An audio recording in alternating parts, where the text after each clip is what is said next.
여러분 안녕하십니까? 포항 MBC 뉴스데스크입니다. 2년 뒤인 2025학년도부터 의대 입학 정원이 대폭 늘어날 거라는 전망이 나오면서 25년 동안 묶여있던 의대가 새롭게 설립될지 주목되고 있습니다. 정부가 그동안 의사과학자 양성을 강조해온 만큼 이공계 특성화 대학인 포스텍과 카이스트에도 의대가 설립될지 관심이 쏠립니다. 김기영 기자가 보도합니다. 현재 의대 정원은 전국 40개교에 3,058명, 1997년에 성균관대, 차의과대, 가천대, 강원대, 을지대, 1998년에 제주대를 끝으로 의대 신설은 25년째 묶여 있습니다. 시도별 의대 수는 서울, 경기, 인천 등 수도권의 3분의 1이 몰려 있고 전남과 세종은 한 곳도 없습니다. 경북 유일의 의대인 동국대 의대의 경우 졸업하면 88%가 경북을 떠납니다. 이런 가운데 최근 정부의 의사수 확대 논의를 계기로 의대 정원 확대냐, 신설이냐가 초미의 관심사로 떠오르고 있습니다. 지역 간 의료 불평등을 해소하기 위해 기존 의대에 나눠주는 것보다 지역 의대를 신설하는 것이 더 낫다는 주장이 꾸준히 나오고 있습니다.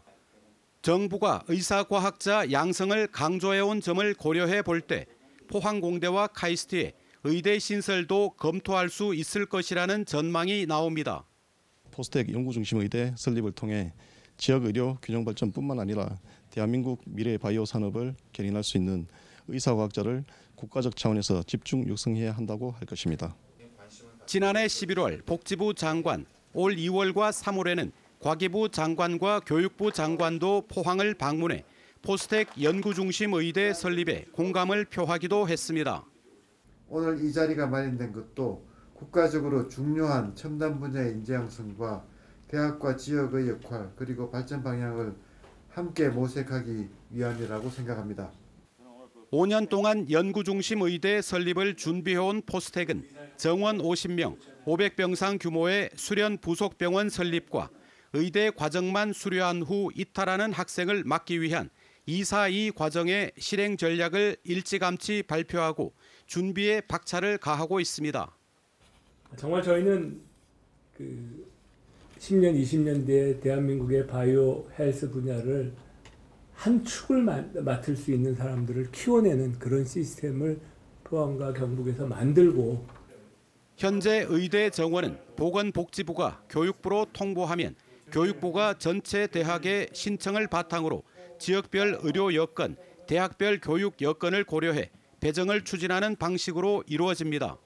포항은 우수한 대학, 바이오 산업 인프라, 지역 병원과의 시너지를 갖춘 데다 연구중심 의대 설립이 대통령의 국정 과제이기도 해 기대감을 감추지 못하고 있습니다. MBC 뉴스 김기영입니다. 이면 계약 등을 이용해 보조금을 부정하겠다는 포항 택시업계 관계자 등이 무더기로 유죄 판결을 받았습니다.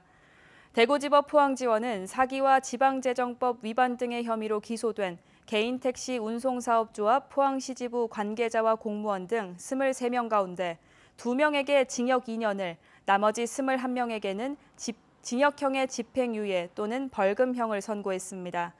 이들은 지난 2018년부터 2020년까지 택시 미터기 단말기를 교체하는 과정에서 이면 계약과 가짜 세금 계산서 등을 이용해 보조금을 부정하게 받아간 혐의를 받습니다. 대구 경북 신공항 화물터미널 위치를 두고 군위에 둬야 한다, 의성에 둬야 한다며 대구시와 의성군이 첨예하게 맞서고 있습니다. 대구시는 이달 말까지 해결되지 않으면 신공항을 옮길 수도 있다며 경상북도에 나설 것을 요구하기도 했는데요. 그동안 언급을 자제하던 이철우 경북도지사가 입장을 밝혔는데 의성과 군위에 각각 짓자는 새로운 제안을 했습니다. 한태연 기자입니다.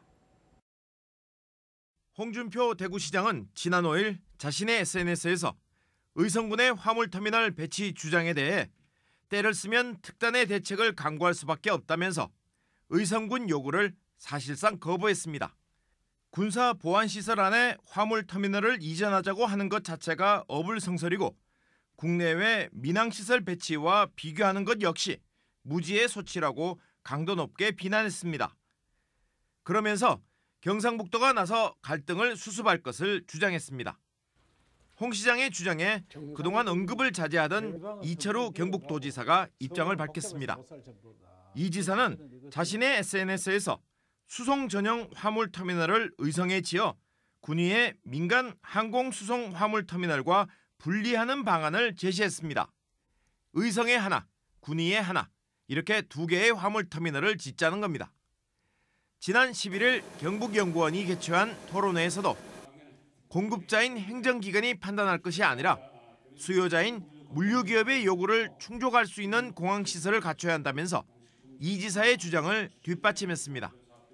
이 지사는 신공항 건설을 성공시키기 위해서는 과학적이고 합리적으로 해결하자면서 대구시의 대결구도 태도에 맞서지 않겠다는 자세입니다. 여기에 대구시는 즉각 반응을 내놓지는 않고 있습니다. 대구 경북 신공항의 핵심 시설이 될 화물터미널. 군이냐 의성이냐의 갈등에 군위와 의성 두 곳 모두의 짓자는 주장까지 더해지며 신공항 화물터미널 해법은 더욱 복잡해지고 있습니다. MBC 뉴스 한태현입니다. 경주시가 2025년 에이펙 정상회의 유치를 위한 100만 명 서명 운동을 시작한 지 한 달여 만에 54만여 명이 참여했다고 밝혔습니다. 또 이번 달까지 100만 명 목표를 달성하고 오는 12월 에이펙 개최도시 공모 신청에 앞서서 외교부 개최도시 선정추진위원회에 서명부를 전달할 예정입니다. 내년 총선에서 국민의힘 공천 실무를 총괄할 신임 사무총장에 경북 지역 재선 의원인 이만희 국회의원이 임명됐습니다. 당 대표, 원내 대표에 이어서 사무총장까지 영남 출신 친윤 일색이 됐습니다. 물갈이 등 온갖 설이 나도는 대구 경북 공천 판도에 변화가 있을 수도 있겠지만 당 쇄신과는 거리가 멀다는 평가가 많습니다. 보도에 권윤수 기자입니다. 국민의힘은 오늘 임명직 당직자 6명을 새로 임명했습니다. 총선 공천에 실무를 맡는 핵심 자리 사무총장에는 영천, 청도에서 재선한 이만희 의원이 임명됐습니다. 정책위원회 의장에 유이동 경기 평택을 의원, 강대식 최고위원 후임인 지명직 최고위원에는 비례대표 의원인 김예지 의원이 임명됐습니다. 조직 부총장직에 함경우 경기 광주갑 당협운영위원장, 수석 대변인의 박정아 강원 원주갑 의원, 선임 대변인의 윤희석 대변인, 여의도 연구원장의 김성원 경기 동두천 연천 의원 등입니다. 이만희 의원은 지난해 대선 때 윤석열 후보 캠프에서 수행단장을 맡아 친윤계로 분류됩니다. 김기현 대표, 윤재욱 원내대표, 이만희 사무총장까지 모두 영남 출신의 친윤계로 채워진 셈입니다.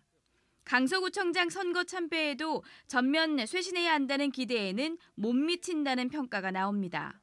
영남인 것도 있지만 근본적으로 친윤이라는 프레임에서 벗어나지 않았다는 것이고 앞으로 쇄신을 기대할 수 있는 인적 배치가 마련되었는가 이 부분에 대해서는 아직까지는 회의적이라고 볼 수 있을 것 같습니다.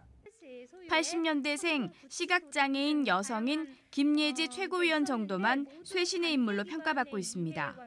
국민의힘 내에서도 당직 개편을 혹평하는 목소리가 나왔습니다. 더불어민주당 역시 임명직 당직자 사퇴를 통한 꼬리 자르기식 책임 회피에 이어 쇄신 없는 쇄신으로 민의를 저버렸다고 비판했습니다. 총선 6개월을 앞두고 발등에 불이 떨어진 국민의힘이 부랴부랴 임명직 당직 개편에 나섰지만 싸늘해진 민심을 되돌리기는 쉽지 않아 보입니다. MBC 뉴스 권윤수입니다. 최근 5년간 경상북도가 전국에서 산불 피해를 가장 크게 입은 걸로 나타났습니다.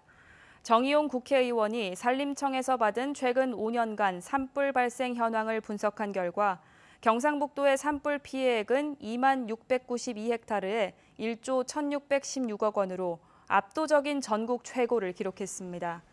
산불 발생 건수도 565건으로 경기도에 이어서 두 번째로 많았으며 산불 발생의 가장 큰 원인은 입산자 실화인 걸로 나타났습니다. 장애인들의 큰 잔치인 제7회 영호남 한마음 장애인 스포츠 제전이 오늘 포항 실내체육관에서 열렸습니다. 오늘 행사에는 영남 지역과 광주광역시에서 1,500명이 참석했으며 한궁과 슐런, 후크볼, 보치아 등 이름이 생소한 장애인 스포츠 종목에서 평소 갈고 닦은 실력을 겨뤘습니다.